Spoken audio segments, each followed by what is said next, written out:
Hello बच्चों, let's read the question. The question says compare the advantages and disadvantages of multipurpose river valley projects. हमें advantages और disadvantages की बात करनी है multipurpose projects की. क्या क्या हमारे पास जो है positive and negative impact होते हैं. Let's read about the answer. Answer says dams are also known as multipurpose projects. Dams को multipurpose projects कहा जाता है क्योंकि इनसे हम अपनी बहुत सारी ज़रूरतों को पूरा करते हैं. They are having advantages as well as disadvantages. इसमें हमारे पास जो है एडवांटेजेस भी होती हैं और इसमें हमारे पास डिसएडवांटेजेस भी होती हैं. तो सबसे पहले हम एडवांटेजेस की बात करते हैं. एडवांटेजेस में हमारे पास सबसे पहले जनरेशन ऑफ इलेक्ट्रिक पावर. ठीक है कि सबसे पहले हमारे पास डैम्स का यूज़ किए जाते हैं. डैम्स का जो पानी है इससे हम इलेक्ट्रिसिटी को प्रोड्यूस करते हैं.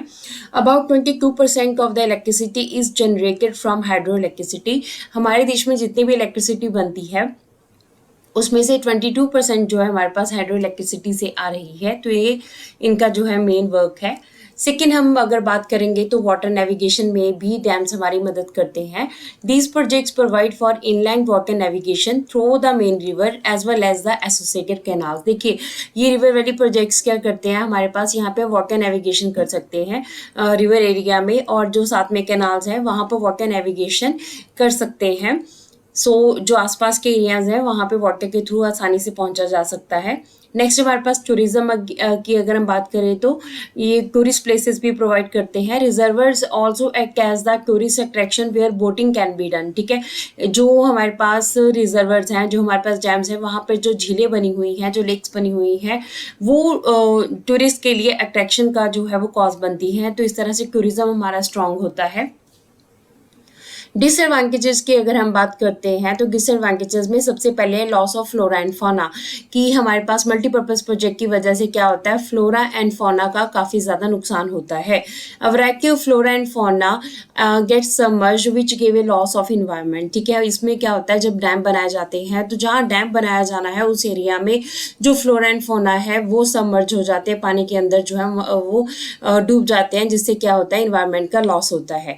सेकेंड हमारे पास है impact on the societies. Societies के ऊपर क्या इम्पैक्ट पड़ता है इसका. River valley projects cause displacement of the local communities along with their livelihood and agriculture. अब देखिए इसमें क्या होता है, हमारे पास जो भी डैम बनाए जाते हैं तो डैम बनाने की जगह पे जो लोग रह रहे होते हैं उनको डिस्प्लेस किया जाता है, उनको वहाँ से कहीं और शिफ्ट किया जाता है. तो इस तरह से जो लोग बरसों से वहाँ रह रहे होते हैं तो उनकी जो कम्युनिटीज़ हैं, जो उनका सोशल सोसाइटी उनका बनी हुई है, वो सब कुछ जो है ख़त्म हो जाता है. उनका लाइवलीहुड, उनकी जो रोजी रोटी के काम है, उनका एग्रीकल्चर, सब कुछ फिनिश हो जाता है. सो नेक्स्ट हमारे पास है टेरिटोरियल वाटर डिस्प्यूट. तो इसकी वजह से क्या होता है, टेरिटोरियल वाटर डिस्प्यूट्स भी आते हैं.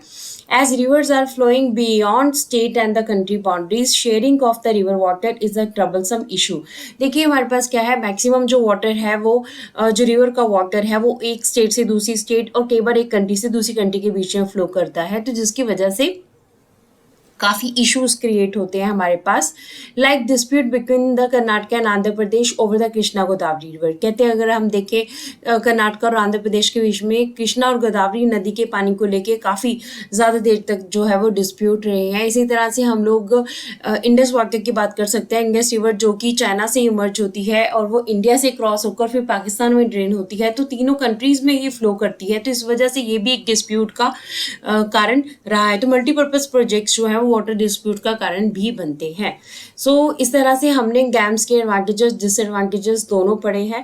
इनके एडवांटेजेस भी हैं एज वेल एज इनके डिसएडवांटेजेस भी हैं. ये हमें फ़ायदा भी देते हैं और साथ साथ में इनसे हमें नुकसान भी होते हैं. So this is the answer of the question. Hope so you understood the question as well as the answer. Thank you.